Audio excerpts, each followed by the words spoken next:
Well, good evening and welcome.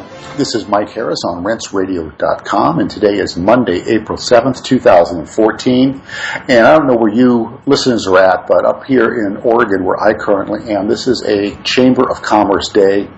Over 70 degrees outside, sunny, beautiful, just lovely, lovely weather. Spring has sprung, and it's just gorgeous. Anyway, my guest this evening is MIT graduate, engineering actually, and author Matt Stein, who wrote two books. One is When Disaster Strikes, and the other is When Technology Fails. So Matt, welcome to the show. How are you, sir? I'm really doing great today. Thanks a lot for having me back on, Mike. Well, it's my pleasure. And you and I, we don't live that close, but we're pretty close. You're just down the road, maybe 80 miles from where I'm at. 80? I don't know. You're an hour and a half away, maybe. Well, it's more like about a 6-hour drive away. But anyway, who's counting? 6 hours. I thought you were in the Shasta area. No, I'm in Tahoe. Mea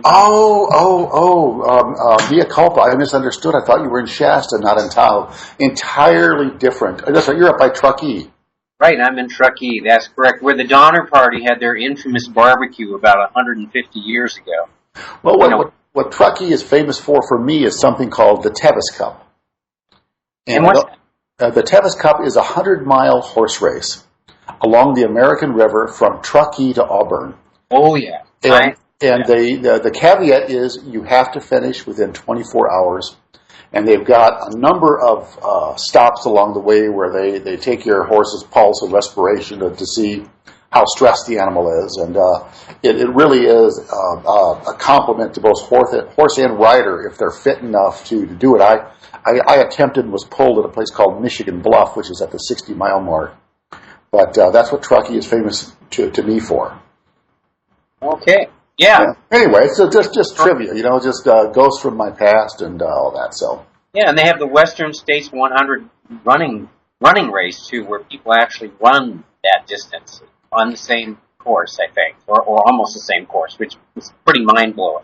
Well, it is, and it's. I mean, you look some of the trail along the way, and it's narrow, and you look, it's straight up one side and straight down the other, and it's gorgeous. It's pristine, picture perfect. Yeah, one of my climbing buddies did that run, and it was the last time he was able to run because he ignored the pain in his knee and said it's only pain and gutted it out. Unfortunately, it was bone on bone telling him you shouldn't be doing this to him. Yeah. Well, that's the thing about pain. You sort of have to listen to it. It really is a sensor mechanism that's in your body for a reason. And these guys who say no pain, no gain. Hey man, no pain is no pain. If it's the old joke, hey doc, it hurts when I do this. The doc says, well, don't do that. It's one of those kind of things. Anyway, the reason I have you on is because, number one, you're extremely interesting to talk to, and number two is that I talk about preparing and being self-sufficient, and a lot of listeners out there have got their bug-out bag ready, and they've got, a couple, 3 to 6 months of food stored, a few guns, a little ammunition, some water, whatever. But what I want to talk about this evening, because I really think that the world is at one of those tipping points where things could get bad. And if it does, they could stay bad for a long time, because we don't realize how fragile the supply chain is that it takes to maintain a modern first world civilization.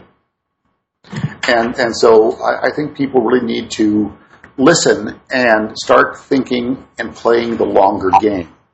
We've talked about the potential for the Yellowstone volcano blowing up. We've talked about EMP events, whether it's a coronal mass ejection, a CME, whether it's the collapse of the financial system, which I think is probably the most likely to happen. I really think that's probably the one that's going to happen soonest. I've been wrong on this before. I thought it was 2 years ago. But I want the listeners out there to listen and to pay attention and to start changing your mindset, because, as you've nicknamed it, what do we do during the long emergency? And I mean the long emergency of anywhere from 10 to 50 years. That's a long emergency. How do you deal with that set of changed circumstances? well, even think in terms of 1 to 2 years or 2 to 5. Like it, back in, people often ask me. They say, "Well, why would you write a book like When Technology Fails?" I mean, you're an MIT engineer. You're supposed to be into all this technology, and yet you write this book called When Technology Fails. Now, the subtitle describes it quite well. It's a manual for self-reliance, sustainability, and surviving the long emergency. Now, I can't claim credit for the coining the term long emergency. That was James Howard Kunstler. But he coined the term looking at the future trends, in particular the peak in world oil production and declining oil supplies around the world.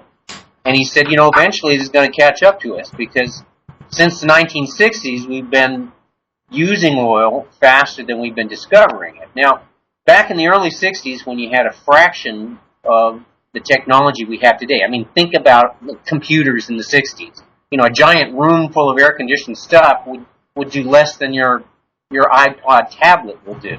And so things have really changed, and yet back then they were discovering 10 times as much oil every year as we are discovering today, but we're consuming about 10 times as much oil today as we were consuming then. So basically that's like charging $20,000 on your credit card every year and paying $5,000 back. You can only keep that up for so long before it catches up to you. Now we're kind of living on all that stuff they discovered with technology that was a fraction of what we had back in the 60s. But, right now we're using it 5 times faster than we're discovering it. So do the math. It doesn't look very good. Okay, but even and population growth too. I mean, that's another mitigating factor that we've had here. That we're over 7 billion on the planet now. I think in 1960 we were right at 2 billion. Yeah, well, think of it this way: when Jesus walked the earth, there was 500 million people on the planet. It took from the time that Jesus walked the earth until Abraham Lincoln was born, 1800, to double that to 1 billion. Then from 1800 to 1920, you doubled it to 2 billion. When I was a kid in the early 60s, it was 3 billion. It doubled between the early 60s and the year 2000. It doubled to 6 billion. And then in the next decade, from the year 2000 to 2011, we added another billion. And not only that, we're industrializing. So, for instance, if you got some poor village person in India, he probably consumes 1/20th or 1/100th of what the average American consumes. But not only are we increasing the population, we're also increasing the people in the world who are consuming stuff and getting technologically advanced. Like, think about the state of China now versus where it was 30 years ago. Think about the state of India now versus 30 years ago. So the impact on the world is like going up at an incredible rate. So we're looking at all of these different systems in the world. I have an article called "The Perfect Storm: 6 Trends Converging on Collapse." It went quite viral on the internet a few years back. And you can Google that, and even if 1 or 2 of these don't happen, there's like 6 of them, and they're all headed for the wall. They're all like the big giant train wreck happening, and the big question is like, which is going to wreck first? I mean, is it financial? Is it the oceans? Is it the atmosphere? Is it the climate? Is it the oil dropping, causing the collapse and everything? I mean, when Bush started, the first Bush was in office, oil was $10 a barrel. Now it's $125 a barrel.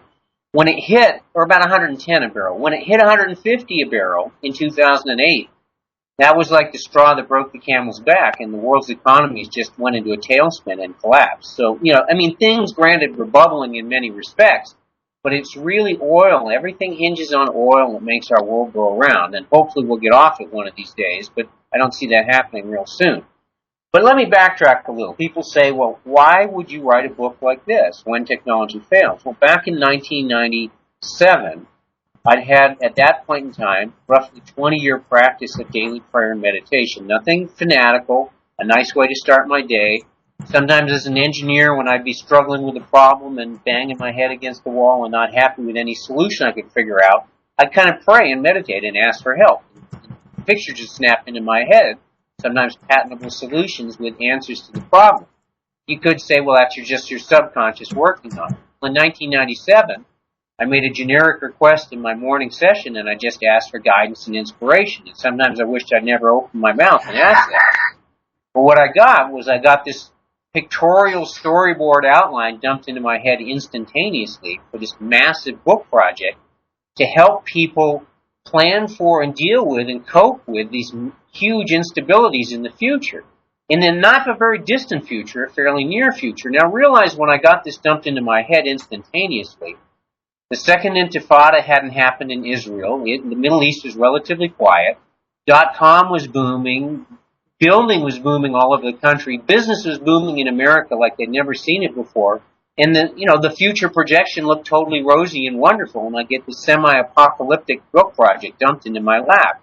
My first thought was like, no effing way. I don't know all this stuff. I can't possibly do this. I'm an engineer, not an author. It's like, come on. And then Jesus calls it the still small voice. The little voice inside my head said, nobody knows it all.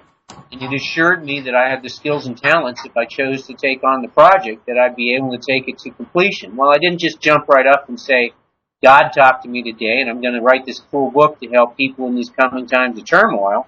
I kind of tossed and turned on it for about a year. And after a year, I ran it by some people, and they thought it was a good idea. And then in the second year, I wrote a proposal and dug up a publisher to give me a modest advance. And then the third year, I racked up the credit cards and worked 70 hours a week and put my business on hold and, ate macaroni and cheese and finished it off.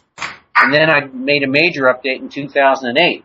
But a big part of what I was seeing, one of the part of this vision I was shown was, here I am. I grew up hunting and fishing in Vermont and climbing and skiing and doing all the backcountry wilderness survival stuff.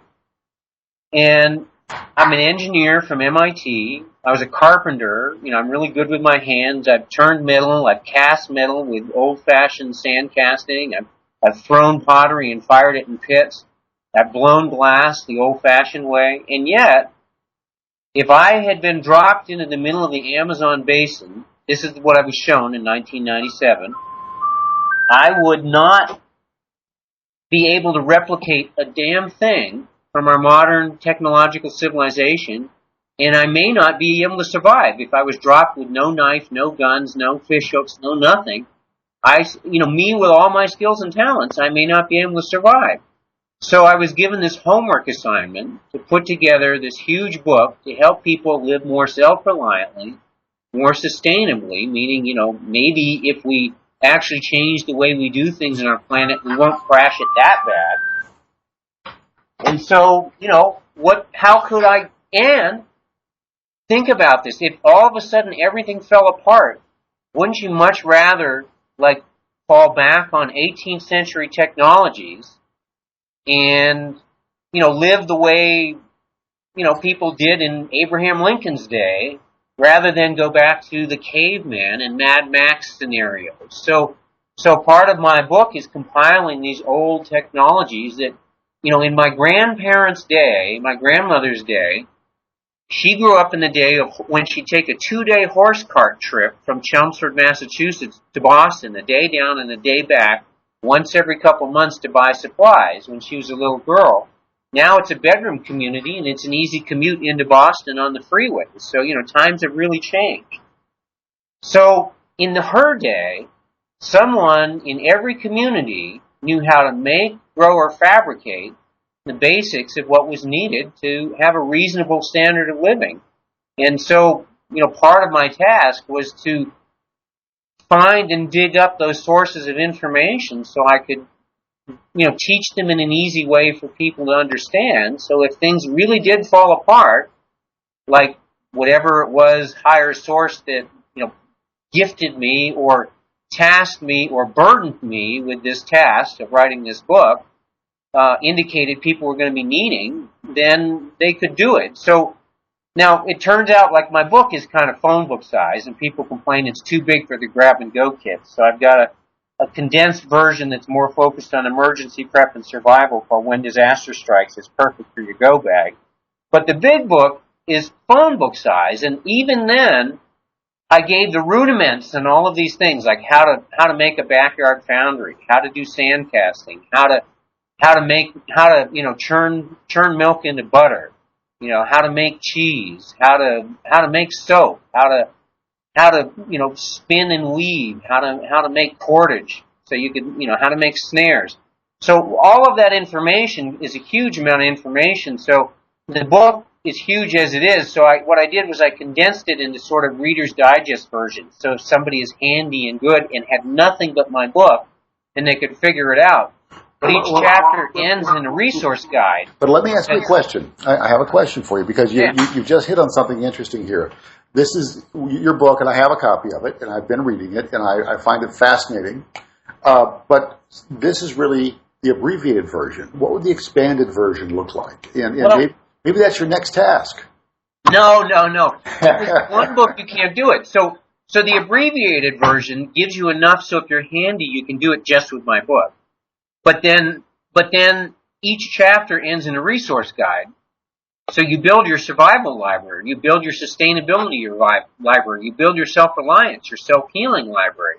You build on these things so that if you have the resources and the wherewithal, then you pick up a whole bunch of those recommended resources at the end of the chapters and build your library. Because, for instance, if you want to make a saddle, and all of a sudden things have fallen apart and people are breeding horses, and it's like, well, damn, how do I make a saddle? How do I make a stirrup? How do I build this stuff? How do I tan leather?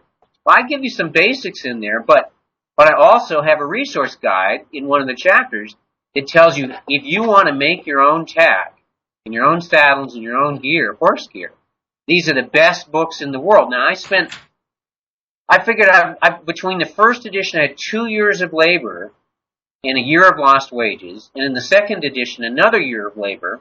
So I got 3 years of my life into doing the research on this, and I probably bought $20,000 worth of reference books and poured through them, and so you have the advantage of all of that sweat and blood and equity in my home that you can go out and just pick it up, and then at your leisure you decide which areas are you interested in and which areas do you feel are really necessary in the long run, and start picking up some of those references to build on top of what I had in my book. Because there's just no way I'm going to make a 10-volume encyclopedia that has all that information in it when I can just say, here's the basics. And, there's a lot of really great information in my book alone. But then if you want to go further in these critical areas, then, pick up this other book. But you're right. And something specialized like, how do you fabricate a saddle? How do you tan the hide? All of those things. These are going to become, if we have a long emergency, again, critical skills.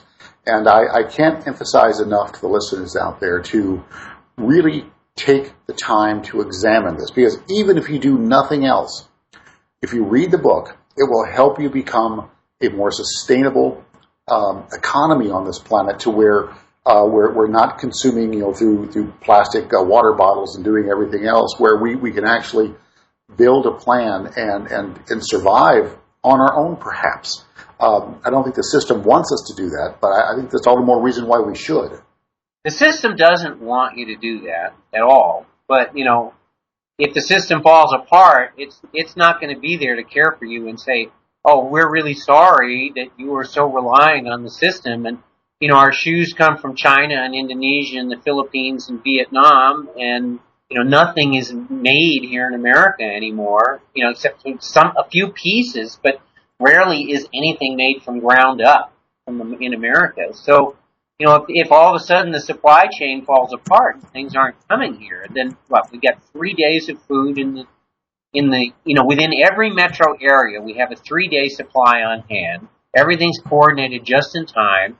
The stuff you eat at the end of the week was traveling on a truck across country at the beginning of the week, and it got to its delivery station, and then, it got distributed, and it's all coordinated by the internet. Well, if you've got an EMP or a solar storm, then the grid's down, the internet's down, the refineries are down, nothing is moving, nothing is changing, and unfortunately, probably you'll have multiple Fukushima-like events because the control systems that keep those things running are going to go down, and the backup generators are going to fry, and they don't have things stored in EMP-proof containers, EMP-hardened containers. So, it's like when the Soviets did their equivalent of the American Starfish Prime EMP test in 1962 in Kazakhstan, they they anticipated that it was going to knock out the grid, so they put a whole bunch of diesel generators on site. Well, unlike the American test, which was done in Johnston Island and Starfish Prime, 900 miles south of Honolulu, very close to the equator, Kazakhstan is pretty far north. So the electromagnetic pulse is a lot worse the further you get away from the equator. It's not so bad when you're near the equator. So their test had about 4 to 10 times the pulse that they got in the Starfish Prime test. So what it did was it induced such powerful ground currents that it was in a 6 foot a trunk line buried 6 foot underneath the ground, 2 meters under the ground, 1,000 kilometers long, 600 miles long. It burned down the power station at the end. Now, I guess I got to get off. Yeah, we have a short break here, Matt. Thank you for that segue. We'll be right back after the short break. More with Matt Stein and how to survive the end of technology, if that's where we go, folks. So stick with us. Be right back.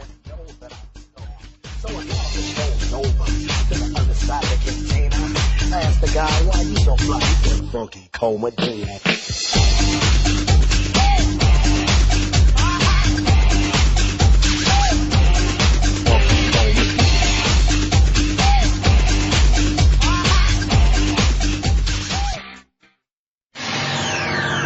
Oxygen.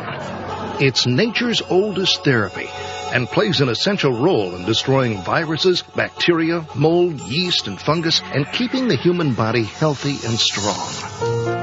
Now, you can give your body and your immune system a mega boost of disease-fighting oxygen with all-natural Oxy-C. With so many people now leading a sedentary indoor lifestyle, most are in a chronic state of oxygen deprivation, which sets up a perfect environment for disease, general fatigue, and a host of other symptoms. Oxy-C is yours in simple, convenient capsules. Nothing to mix, nothing to hassle with. Take it with juice or water anytime. Feel a cold or flu approaching? Have no energy or spark anymore? Try all-natural Oxy-C and prepare to be amazed. Oxy-C is only available from New Earth Health Solutions at Rense.com. Look for the New Earth banner at Rense.com. Hi everyone, this is Jeff Rentz, and I'm here to tell you that there is a drug-resistant superbug perfect storm that is on a collision course with mankind. Infections that were previously treatable are returning with a vengeance. Yes, the rise of the superbugs is here, and we all have to take it very seriously. We're at the end of the age of antibiotic drugs, and drugs are quickly becoming increasingly irrelevant as bacteria and other microorganisms have learned to evolve and to outsmart them. But there is a solution. I've seen it firsthand, and I have used it with impressive success. You must obtain Carnivora. That's CARNIVORA.com. Carnivora was used successfully by the American president in 1985. Call 1-866-VENUS-FLY. That's 1-866-VENUS-FLY. I'm urging you to give Carnivora a try. You must protect yourself and your loved ones now. Call 1-866-VENUS-FLY today. Scientists in England have succeeded in stabilizing the time-honored substance in garlic that destroys harmful bacteria, viruses, molds, yeast, and fungus. This all-natural microbe killer is called Allicin C, and it's now available to you in 100% vegetarian capsules only on the New Earth page at Rense.com. This powerful broad-spectrum antimicrobial agent is harmless to friendly bacteria and has been concentrated to equal an astonishing 35 cloves of garlic in each vegetarian capsule. Think about it. The antibacterial, antiviral strength of 35 odorless cloves of garlic in just one capsule. Allicin C is so effective it even destroys superbug MRSA in test after test. Allicin C is truly an incredible advance in natural medicine, and with the threats of bacterial and viral diseases and pandemics growing, no home should be without it.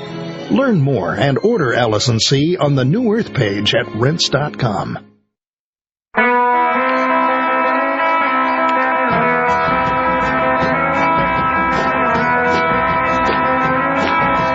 There's a man who leads a life of danger. To everyone he meets, he stays a stranger. With every move he makes, and another chance he takes. Odds are he won't live to see tomorrow. Secret. Well, good evening and welcome back. This is Mike Harris on rinseradio.com, and today is Monday, April 7th, 2014. My guest this evening is Matt Stein, author of When Technology Fails and When Disaster Strikes. So, Matt, welcome back. Oh, thank you. And it is pretty fascinating that, because of the magnetic nature of the poles, that the effect that the Russians got, I bet it must have surprised the heck out of them to have fried a cable 600 meters, 600 miles long and 6 feet deep. Yeah. 6 feet deep, 600 miles long. It didn't fry the cable. It induced such a powerful current that it burned the power plant down at the other end of the cable. And it fried all of their diesel generators that they had on site, or most of them wouldn't start. And compared to today's stuff, this is like free microelectronics, so it's supposedly far more EMP resistant than today's stuff. And yet their generators they were counting on, and these are military generators, most of them didn't work after the EMP. Well, that you just made a really, really good point. People don't realize this. Since the change from tubes to bipolar semiconductors into what is now CMOS technology semiconductors, people don't realize that the reason your cell phone and your computer and everything electronic works better and faster and doesn't consume the power is because the design rules, the width of the circuitry has gotten so much finer. Now, that's all good when there's no EMP, but right. Whenever there's any sort of static discharge even, you can fry a device that's not properly grounded instantly. And so these devices aren't more sensitive. They're orders of magnitude more sensitive than what we had, 20 years ago. Yeah, it's some of the latest stuff, the European chips made to the European standard, they do have built-in on-board static protection for the chips, but of the older stuff didn't. And it turns out that in EMP tests, DoD tests, that a lot of the small discrete electronics will survive. Not all of it, but a lot of it will, surprisingly. But that pretty much all of the complex digital control systems that are connected by any runs of wires, that those will cook. So it's kind of like the E1 effect. There's three effects on an EMP. Solar storm is like the E3 effect, but there's three effects from a nuclear device above ground, suborbital, blown off specifically for the EMP effect.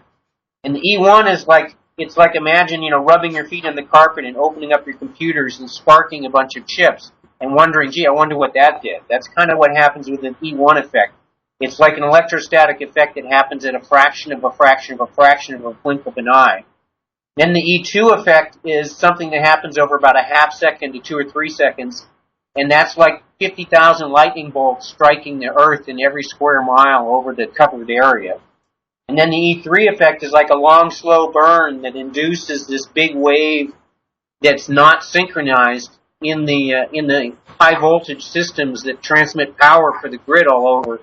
And what that does is they cause these massive eddy currents inside the extreme these huge transformers that transform the volts up to 350,000 to 1 million volts from regular voltages and transmit power long distances, and the grid's totally dependent on them. And these are 25 feet tall, 100 ton each, and tens of millions of dollars each, and they're custom designed for every installation. And the E3 effect is the same really as the solar storm effect, and what that does is it causes these eddy currents that make these things lose efficiency, and all of a sudden you have megawatts of power going through a transformer, and it loses efficiency, and that turns into heat, and they fry up and they burn up.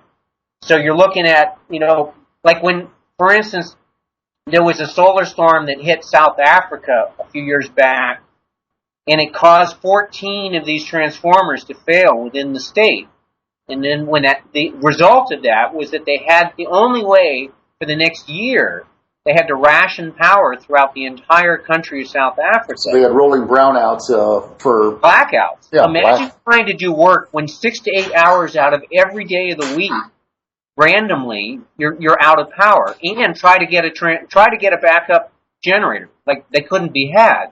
And it took them a year to get the transformers on site to replace them. Now, this is 14 of them. If you have a massive solar storm like the 1921 Great Geomagnetic Storm of 1921, which is 50% weaker than the 1859 Carrington event, but it's what they based their modeling on because these events happen statistically in the average of 75 to 100 years. It's been 90 years since the last one. It was 60 years before that to the Carrington event. So we've had two of these massive events in the last 160 years, so that's 80 years apart. 80 years average, it's been 90 years since the last one, so we're basically due or overdue. So in the event of one of these 1921 style ones, 50% weaker than Carrington event, you're looking at, the computer models indicate 350 of these transformers in the United States alone, probably about 2,000 worldwide. Now, right now in the world, they can make about 100 of these a year when everything's working well. So now imagine 2,000 are gone. And most of the countries that make them are fried, and nothing's working, and there's mass chaos, and governments have collapsed, and people are starving, and you're going to be relying on the Philippines and Mexico and India and Malaysia to try and put the rest of the world back together, because those are the deep tropical zones that are hopefully, relatively intact. But those zones, how much do they require stuff coming from the rest of the world that's in the area that's going to be totally devastating? So really what you've got is an entire supply chain disruption. And as everyone knows, the supply chain is only as strong as its weakest link. So you're talking about links going down all over the planet. Yeah. Yes, you're right. You're talking about massive disruption. You're talking about cascading collapse of everything that we know as a technological society. And you're talking about many, many years to put it back together if it ever goes back together. And then on top of that, you have the problem that there's 440 nuclear reactors approximately in the world, 104 in the United States. These reactors, when they lose power in the grid, they cannot supply themselves with backup power to keep themselves cooled. They have to immediately go into emergency shutdown, turn on their generators, start running the pumps to keep them from blowing up. Like in Fukushima, the official story is the earthquake did not directly cause the meltdowns. The earthquake knocked out the grid. There were only 4 of the 6 reactors that were up and running. 2 were down for refueling, luckily. And the 4 of the 6 reactors that were up and running, 3 of those 4 generators were on the ocean side. So when the tsunami came along, it wiped out 3 of the 4 backup generators. So number 6 reactor had a generator and didn't melt down. Then 3 and 4 reactors, they melted down within 15 minutes after those backup generators and backup pumps stopped pumping. And then the 5th reactor, it went into partial meltdown, and then they were able to shuttle enough power from number 6 to number 5 to keep it from a full meltdown. So imagine now in the United States, if the EMP happens, in a week's time, most of them are going to run out of fuel. Some of them have a month's worth of fuel on hand to keep the generators going. So in a solar storm, the generators are going to keep running, but who's going to keep the fuel going to get to them? Because the grid is down, and the refineries are down, nothing's working. And in an EMP, imagine now if these robust generators from the Soviet Kazakhstan EMP test fail. Now imagine all that complex electronics to keep the nuclear reactors from melting down. It's going to fry instantly. The backup generators, they're going to... Well, we got more music coming up. We'll be right back. More with Matt Stein right after this short break.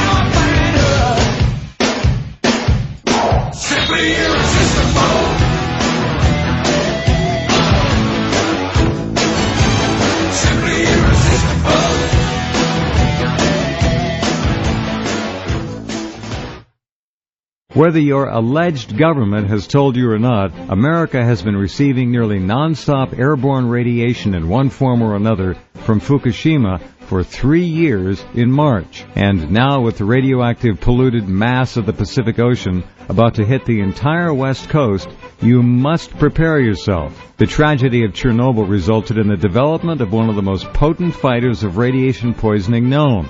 It's called BioAge Superfood, a blend of the four most powerful immune-building, radiation-protecting, Chernobyl-proven algae on the planet. Grown in Kamchatka and imported to the U.S., I have taken BioAge Superfood for nearly 3 years and would never be without it. Go to BioAge.com, mention Rents, and get 10% off this essential immune-building product. That's BioAge.com, and mention Rents for a 10% discount. BioAge.com. Imagine if you had the capability of looking into two futures. One is the road you are on now. The other would be what your life would be like if you started taking Royal Velvet and continued to take it consistently. A month from now, a year, or even 10 years from now, and how your life ends would most likely be so dramatically different that you would be in disbelief, shock, to the point of being speechless. The difference would be like black and white. Or as one of our customers recently told us, the difference between a feel-good romantic comedy and a horror movie. Being able to see these two features, one with and one without Royal Velvet, you would do nearly anything to be able to secure a monthly supply of Royal Velvet, the most life-changing product in the world. Royal Velvet users see scores of benefits, from reversing the aging process to overall improvement in every area of their brain and bodily functions. So what are you waiting for? Go to RoyalVelvetNow.com, click on the rinse icon in the upper right-hand corner, and your life will never be the same. Oxygen. It's nature's oldest therapy and plays an essential role in destroying viruses, bacteria, mold, yeast, and fungus, and keeping the human body healthy and strong. Now, you can give your body and your immune system a mega boost of disease-fighting oxygen with all-natural Oxy-C. With so many people now leading a sedentary indoor lifestyle, most are in a chronic state of oxygen deprivation, which sets up a perfect environment for disease, general fatigue, and a host of other symptoms. Oxy-C is yours in simple, convenient capsules. Nothing to mix, nothing to hassle with. Take it with juice or water anytime. Feel a cold or flu approaching? Have no energy or spark anymore? Try all-natural Oxy-C and prepare to be amazed. Oxy-C is only available from New Earth Health Solutions at Rinse.com. Look for the New Earth banner at Rinse.com.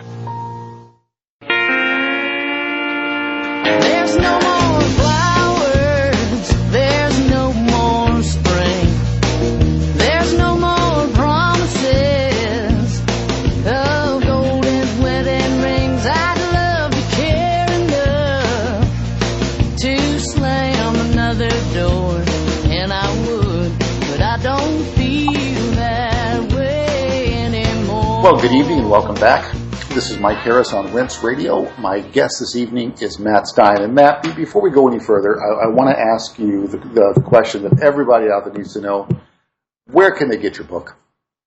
Well, you can get it at Amazon. And is it on PDF?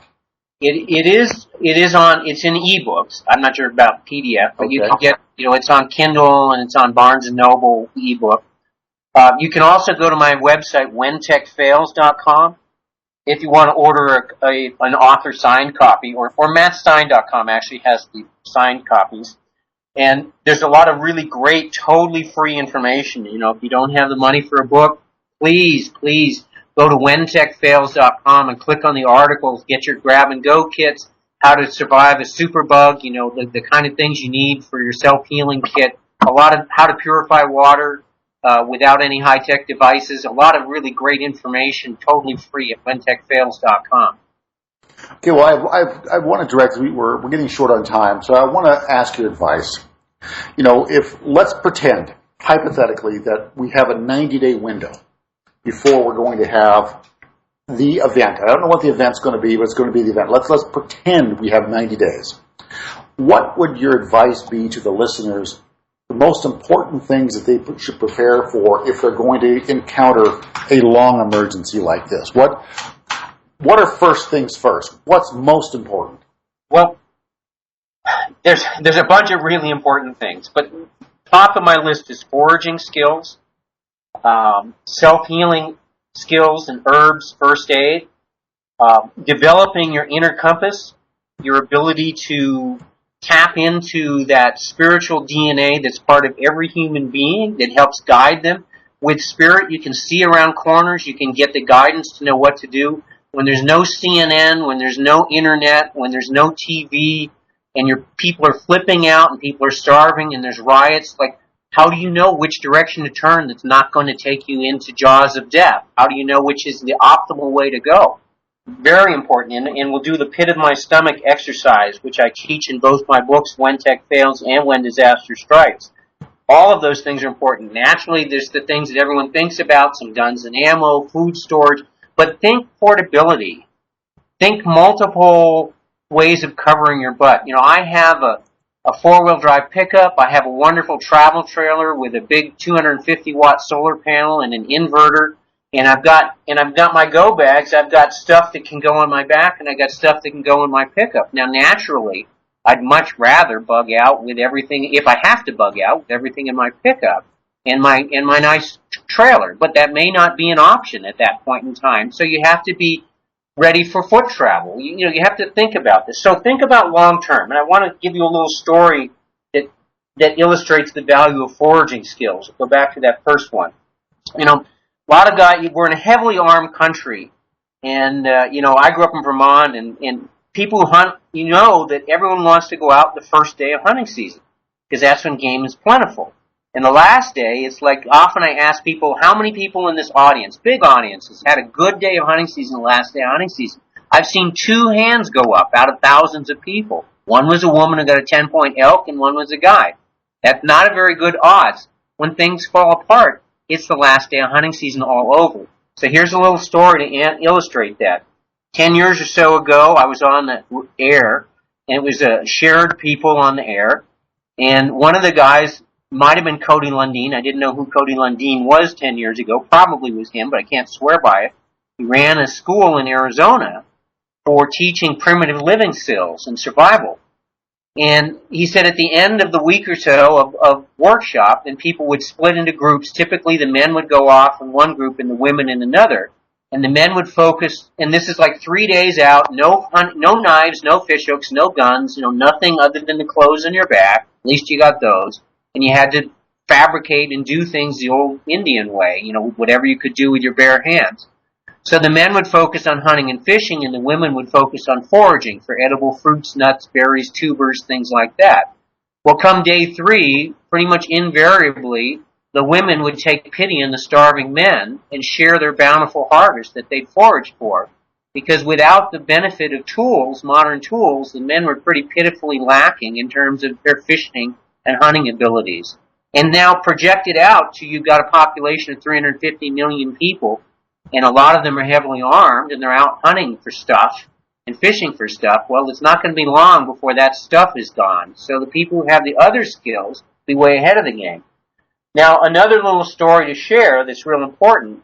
When you think about trading and bartering and what to store and gold and jewels and all that, my wife was a Dutch-Indonesian immigrant, and she grew up in the Bay Area with a bunch of Dutch-Indonesian people that they hung out with. And one of these was a wonderful lady named Dee.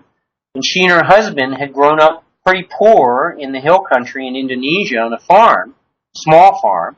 And they came to America with a little bag of gold and jewels and emeralds and diamonds. And people would say, well, how does a small, poor farmer get that?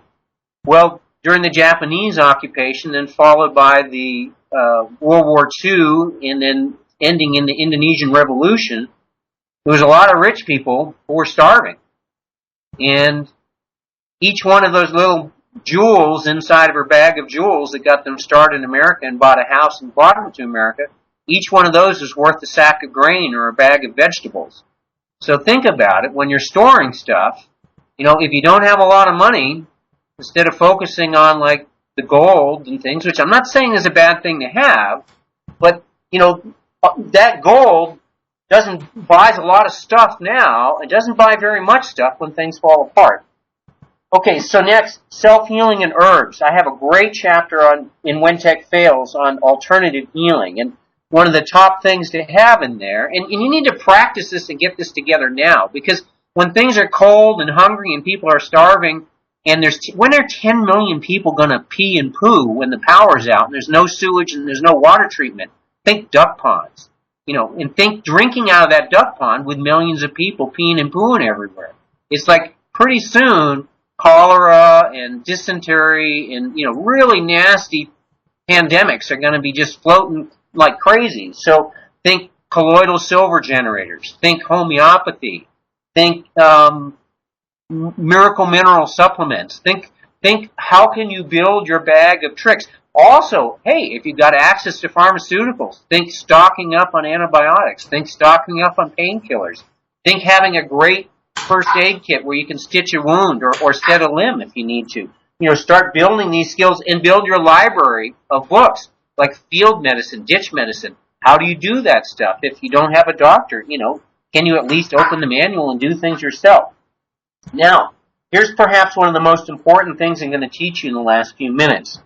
Think about decision making, critical decision making. When push comes to shove and you don't have the information, that computer brain of yours is terrific when it's got all the right information to draw on. It does a pretty poor job when it's lacking information. So you can't trust your mind when it's changing its mind every minute. Like if 1 minute it says, I think I should go this way. Then, no, I should go that way. Maybe I should do this. It's like, no. You got to shut it down. You got to turn it off. You got in touch with that inner compass. So this is the pit of the stomach exercise. Now I illustrate it with the James Kim family, the tragedy. James Kim was a guy very popular, worked in the TV industry in the Bay Area. He and his wife and 2 infant children traveled to Seattle for Thanksgiving vacation, back 10 years or so. Then they were coming back from Seattle at the end of the Thanksgiving holiday, and they were driving down the Central Valley, and they had reservations at a beachfront community, Gold Beach in Oregon, and they realized that they hadn't been paying attention, and they'd driven a couple miles south of their exit, and it was going to be like 4 in the morning if they had to backtrack and then go back down. So they looked at a map, and they checked the map, and they saw a back road going over the coast. So they took this. Well, it was storming and raining. They got up into altitude, and the back road rain turned to snow. They took a wrong turn onto a logging road. They were terrified, and they thought, we're lost. We're not going to make it to the coast. We're just going to go to sleep. Well, he woke up with 2 feet of snow around. A couple of days go by. They run out of fuel. They run out of water. They run out of food. And the kids are hungry and starving, and, it's like, are we going to die here, Daddy? And so they burned the tires from the car to make smoke flares, and that didn't draw anybody.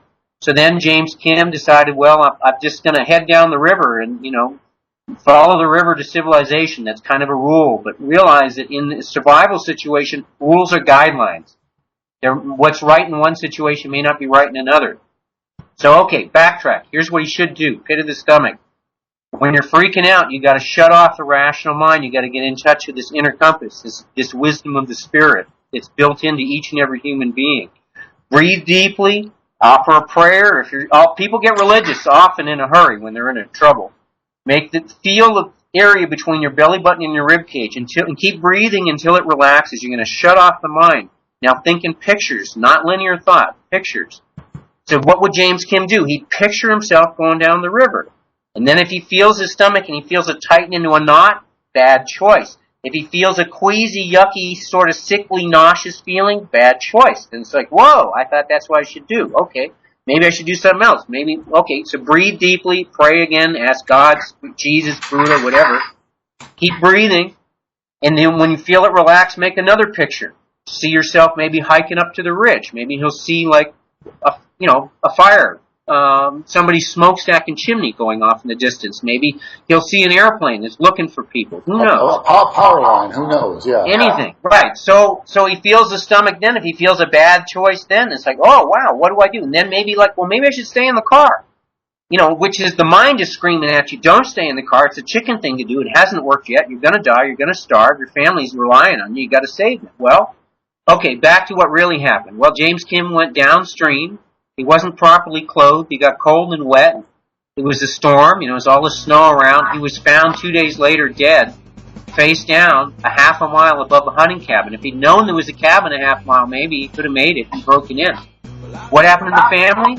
Well, they found him. He would have been safe if he'd stayed put. Thank you for having me on the show. Hey, well, Matt, I want to have you back again real soon because I think we're just scratching the surface here of what this topic really deserves as far as information and knowledge. Thank you again for coming back.